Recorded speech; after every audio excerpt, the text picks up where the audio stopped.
then along came Jimmy Carter, and my life's been an adventure ever since. Thank you.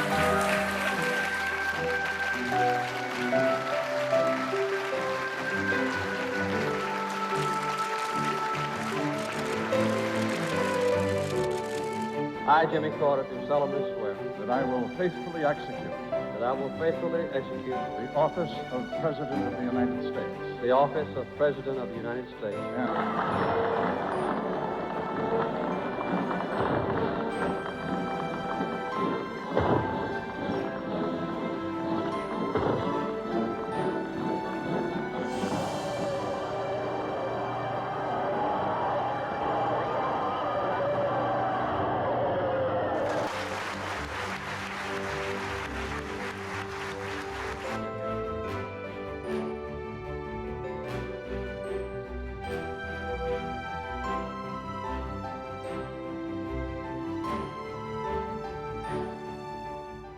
I'm sorry that I have to lead this off with a sad announcement. Our former First Lady, Rosalynn Carter, has just passed. And she was well known for her efforts on mental health and caregiving and women's rights. So I hope that during the holidays, you'll consider saying, include the Carter family in your prayers. You will always keep us connected in your most holy and eternal spirit. Your thoughts on the former First Lady? The day she was put in hospice, I was on the phone with the family, and I was speaking to her grandson, and the family was just showing up. You know, they're really an incredible family because they brought so much grace to the office. And, you know, it's one thing if you're one who's being president and you're putting on the show while you're president. Look what kind of post-president he was. He did the same thing for people after he was president when he was retired, not for money, for just help. He was an incredible guy, and he still is there. I talked to the family today, not the family spokesman today, and I was told that all the family, all the children and grandchildren are with Jimmy Carter. And I always joke that he always would say to me, you're the first person I endorsed him. I'm the first person to endorse him as U.S. Senator when he ran. But he had just great integrity, he still does, and she did too. Imagine, they were together, 77 years? Anyway, I hope they were all satisfied, they were happy, the family and I talked, that they were together. God bless you. Thanks. Jimmy and Rosalynn Carter have called each other full partners for all of their 76-year marriage. It's the longest marriage of any first couple in American history. I think people don't really understand just what an astonishing partnership this was and how long it lasted. But it actually goes back to the very beginning of Rosalynn's life. Both of them are from Plains, Georgia, and Rosalynn actually was delivered as a baby by Lillian Carter, Jimmy Carter's mother.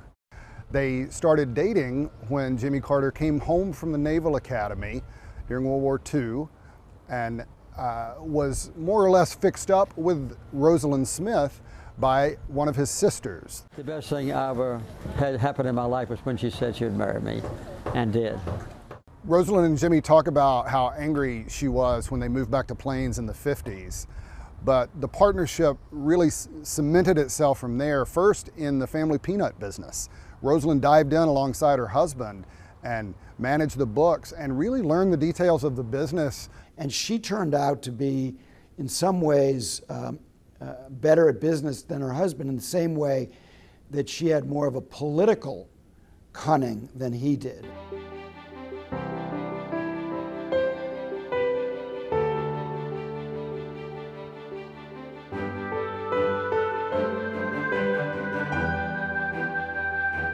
Evidence of how much Jimmy trusted Rosalynn started immediately at the White House.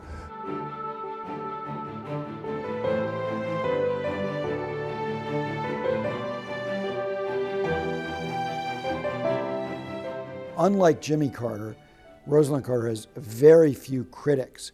Now, at the time she was First Lady, some people objected to her sitting in on cabinet meetings. They thought that was improper in some way. She didn't say anything in the cabinet meetings, but she, wanted to be fully informed so that she could give her husband good advice. She was a closer advisor to her husband than any other First Lady, with the possible exception of Eleanor Roosevelt and Hillary Clinton. That bond and the trust between the two was put on display in the 1980 presidential campaign when President Carter was running for re-election. In the heat of the campaign, 52 Americans were held hostage in the American embassy in Iran, and Carter felt like he had to stay at the White House. He couldn't campaign as actively as he would have. So what did they do? They sent Rosalynn around the country, and she campaigned on behalf of her husband. About an hour ago, I called Governor Reagan in California, and I told him that I congratulated him for a fine victory. I look forward to working closely with him during the next few weeks.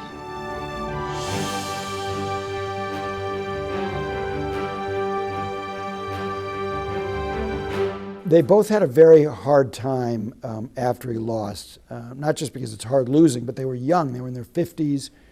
They were sort of humiliated by the voters. Rosalynn talked about a comeback, which was crazy. She was depressed. He was at least mildly depressed.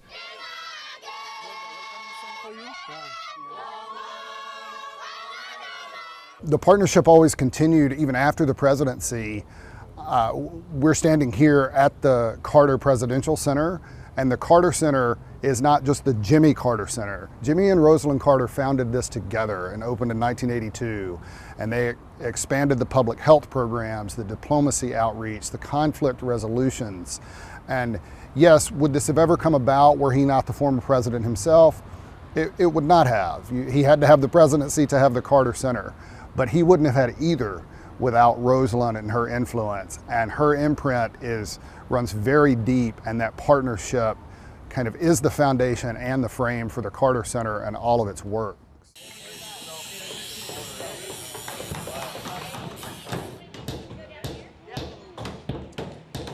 As the questioner. Well, I think that with the election,